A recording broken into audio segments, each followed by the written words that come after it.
جن کوفیوں نے امام مسلم کے ہاتھ پر ایک ہی ہفتے میں 40,000 سے زیادہ لوگوں نے بیعت کی تھی امام حسین کی، آج انہی کوفیوں نے امام مسلم کو کوفہ کے اندر تنہا چھوڑ دیا۔ کوفہ شہر میں یہ مشہور ہو گیا تھا کہ امام مسلم مختار بن ابو عبیدہ کے مکان پر رہ رکھے ہیں، اس لیے پھر آپ نے وہاں پر رہنا مناسب نہ سمجھا۔ آپ رات کی تاریکی میں محب اہل بیت ہانی بن عروہ کے مکان پر منتقل ہو گئے، جو قبیلہ مزحج کے سردار تھے۔ ہانی نے آپ کو ایک محفوظ کمرے کے اندر چھپا کر رکھا اور یہ راز صرف مخصوص لوگوں کو ہی معلوم تھا، اور ابن زیاد کو حضرت امام مسلم بن عقیل کی بہت زیادہ تلاش تھی۔ وہ آپ کو گرفتار کرنا چاہتا تھا، لیکن لاکھ کوششوں کے باوجود بھی وہ آپ کی قیامگاہ کا پتہ نہ لگا سکا۔ آخر ابن زیاد نے اپنے شامی غلام موکل کو 3,000 درہم دے کر کے امام مسلم کی تلاش میں لگا دیا۔ وہ کسی نہ کسی طریقے سے حضرت امام مسلم بن عقیل کا پتہ لگائے۔ غلام سیدھا جامع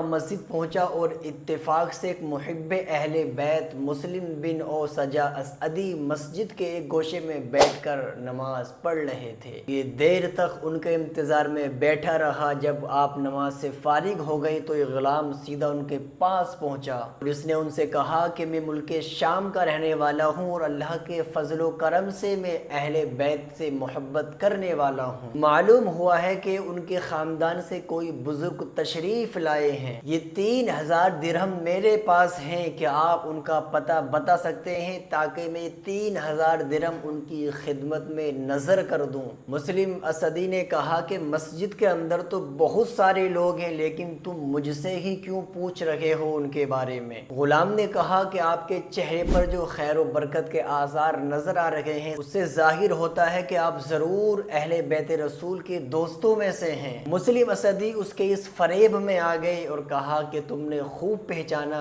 میں بھی تمہارے بھائیوں میں سے ہوں۔ میرا نام مسلم بن او سجا ہے، اور آپ حضرت مسلم بن عقیل کی خدمت میں اس کو لے گئے، اور اس نے جو 3,000 درہم لے کر کے آیا تھا وہ حضرت مسلم بن عقیل کو نظر کر دیے اور آپ کے ہاتھ پر بیعت بھی کر لی۔ بیعت کے بعد وہ غلام روزانہ آپ کی خدمت میں حاضر ہوتا، دن بھر آپ کے پاس رہتا، سارے حالات سارے معاملات سے باخبر ہو کر کے ابن زیاد کو جا کر ساری رپورٹ دیتا۔ یہ بدبخت ہانی سے ابن زیاد کے پرانے تعلقات تھے، کہیں ابن زیاد کو اس کی خبر نہ مل گئی ہو۔ حضرت مسلم بن عقیل ہمارے گھر پر مقیم ہیں، اس ڈر سے آپ ان سے ملاقات کے لیے بھی نہیں جاتے تھے، بیماری کے عذر کی وجہ سے آپ گھر پر بیٹھ گئے۔ ابن زیاد نے ہانی کے یہاں ملاقات کا پیغام بھیجا، ہانی نے کوئی خوف محسوس نہیں کیا، اس لیے ہانی ابن زیاد کے پاس چلے گئے۔ جیسے کہ وہاں پہنچے دیکھا کہ ابن زیاد کا رنگ بالکل بدلا ہوا ہے۔ آپ نے سلام کیا تو اس نے جواب نہیں دیا، پھر آپ کچھ دیر کھڑے رہے، اس کے بعد اس نے بڑے غصے سے کہا، ہانی تم امیر المؤمنین یزید کے خلاف سازشوں کا اڈا بنائے ہوئے ہو اپنے گھر میں، تم مسلم بن عقیل کو بلا کر اپنے گھر میں چھپا کر رکھے ہو، ان کی مدد کے لیے تم ہتھیار جمع کر رکھے ہو اور آدمیوں کو بلا کر بیعت کرواتے ہو اور سمجھتے ہو کہ ساری باتیں مجھ سے چھپی ہوئی ہیں۔ ہانی نے پہلے تو ان باتوں کا انکار کیا، لیکن پھر ابن زیاد نے اپنے غلام کو موکل کو پیش کر دیا۔ جیسے ہی دیکھا تو ہانی کے ہوش اڑ گئے، اب انکار کی کوئی گنجائش نہیں تھی۔ کہا کہ دراصل حقیقت یہ ہے، میں نے مسلم بن عقیل کو نہیں بلایا، وہ خود میرے گھر پر آئے تھے اور مجھ سے منع نہیں ہو سکا، اس طرح میں نے انہیں مہمان بنا لیا اور پناہ دی۔ میں آپ سے پکا وعدہ کرتا ہوں انہیں اپنے گھر سے نکال دوں گا، آپ مجھے اتنی مہلت دے دیجئے کہ میں ان سے جا کر کہہ دوں کہ آپ میرے گھر سے چلے جائیں، جہاں آپ کا من چاہے وہاں جائیں، تاکہ میں پناہ دینے کی ذمہ داری سے سبکدوش ہو جاؤں۔ ابن زیاد نے کہا، خدا کی قسم جب تک تم ان کو میرے پاس حاضر نہ کر دو گے تم یہاں سے کہیں نہیں جا سکتے۔ ہانی نے کہا، خدا کی قسم میں اپنے مہمان کو قتل کرنے کے لیے تمہارے حوالے ہرگز نہیں کر سکتا۔ یہاں تک کہ بات بڑھی، ابن زیاد نے کہا، اگر تم انہیں میرے پاس نہیں حاضر کرو گے تو میں تمہارا سر قلم کر دوں گا۔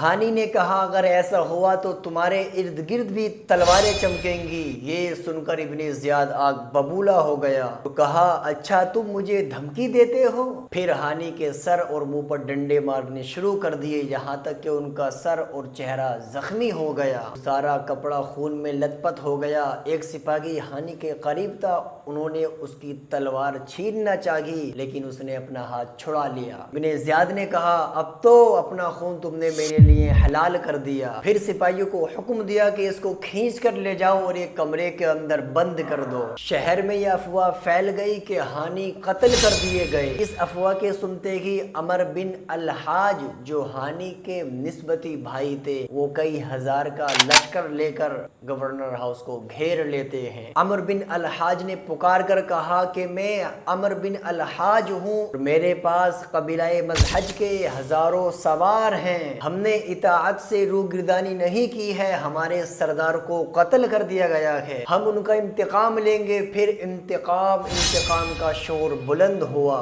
اس صورتحال سے ابن زیاد بہت زیادہ گھبرا گیا۔ پھر ابن زیاد نے قاضی شوری سے کہا کہ پہلے آپ ہانی کو دیکھ لیجئے، پھر قبیلے والوں سے کہیے کہ ہانی زندہ ہیں، ان کی قتل کی افواہ غلط ہے، ہانی اپنے قبیلے والوں کی آوازیں سن رہے تھے۔ قاضی شوری جب ہانی کے پاس گئے تو ہانی نے کہا کہ میرے قبیلے والوں سے کہہ دیجئے کہ اگر میرے پاس 10-20 آدمی بھی اندر آ جائیں تو میں چھوٹ جاؤں گا۔ قاضی صاحب جب باہر آئے تو ابن زیاد کا جاسوس حمید بن بکر اسعدی ان کے ساتھ ہو گیا، اس لیے مجبوراً قاضی صاحب نے ان کا حال ان کے قبیلے والوں سے پورا نہیں بتایا بلکہ صرف اتنا کہا کہ ہانی زندہ ہیں، بعض مصلحتوں کی بنا پر نظر بند کر دیے گئے ہیں۔ ہانی کے قبیلے والوں کو جب قاضی صاحب کی شہادت سے معلوم ہوا کہ ہانی زندہ ہیں اور ان کے قتل کی افواہ غلط ہے تو قبیلے والے مطمئن ہو کر گھروں میں واپس چلے گئے۔